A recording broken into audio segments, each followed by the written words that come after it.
لە هەفتەی دووەمی یاریەکانی خولی یانە پلەیەکەکانی کوردستان بروسکی برینداری هەفتەی ڕابردوو پێشوازی لە پیشەسازی خاوەن خاڵێکی خولەکە کرد.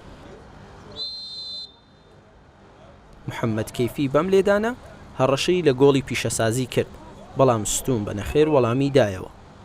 بروسک دووبارە هەوڵی گۆڵیدا، بەڵام ئەم جارەش ستونی گۆڵ ڕێگری لە پێشکەوتنی یانە شینپۆشەکە کرد. پیشەسازیش بە چەند هێرشێک هەوڵی گۆڵی دەدا، بەڵام گشتیان بێ ئاکام بوون و نیوەی یەکەم بە سپیەتی کۆتایی پێهات. نیوەی دووەم دەستی پێکردو، هەردوویانە بە ئامانجی گۆڕینی ئەنجامی یاریەکە هاتنە نێو یاریگا. هێرشەکانی پیشەسازی ئەوەندە لاواز بوون کە گۆڵیان لێ بەرهەم نەدەهات. بروسکیش بە پشتبەستن بە هێرشی هەڵگەڕاوە هەوڵی تۆمارکردنی گۆڵی دەدا. چاوەڕوانیەکان کۆتایی هاتن و لە کۆتاییەکانی ئەم نیوێ و لە خولەکی هەشتا هەریات توانی گۆڵی یەکەم و سەرکەوتن لە یاریەکە بۆ بروسک تۆمار بکات. پیشەسازیش بەردەوام بوو لە هێرشەکانی بۆ یەکسانکردنەوەی یاریەکە.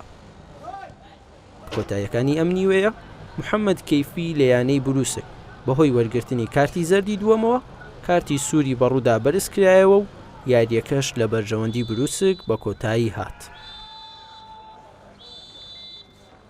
پیرۆزبای لە تیپی بروسک دەکەم، بەڵام ئەمڕۆ وەک پێویست یاریمان نەکرد. هیوادارین لە یاریەکانی داهاتوو قەرەبووی ئەو دۆڕانانە بکەینەوە و تیپەکەمان وەک ئەوەی کە پێشبینیمان کرد بوو بەرناممان بۆ دانابوو ئەمڕۆ پلانەکان و خۆی جێبەجێ نەکرا. پێشی بە خێراتتان دەکەم وەکو یانەی بروسک یاریەکەی ڕابردوو دۆڕابن پێویستمان بۆ سێ خاڵی هەبوو بەڕاستی ئینشاڵڵا بەردەوام دەبین. ڕاستە لە ڕووی ئەدا زۆر باش نەبین، ئینشاڵڵا لە یاریەکان داهاتوو بە ئاست و بەنجام دەستکەوتی باشترمان دەبیت. خۆی هۆکارەکە لە بۆی کەم تەنسیقیە ئەمە بڕک تاخیر دەستمان پێکرد بە عەداد و شتی هەندێک یاریزانیشمان تێدایە گەنجن هەتا دەتان خۆیان لەگەرە و خولەی بگونجێنن کەمەک زەحمەتە، ینی کەمەک ماندی بوونی دەوێتن. بەم سەرکەوتنەش یانەی بروسک بووە خاوەنی 13 خاڵ و هاوشانی یانەی برۆدۆست لە پلەی 13مین دەبیندرێ و پیشەسازیش بە تەنها خاڵێک لە ناوەڕاستی ڕیزبەندیەکە دەبیندرێت.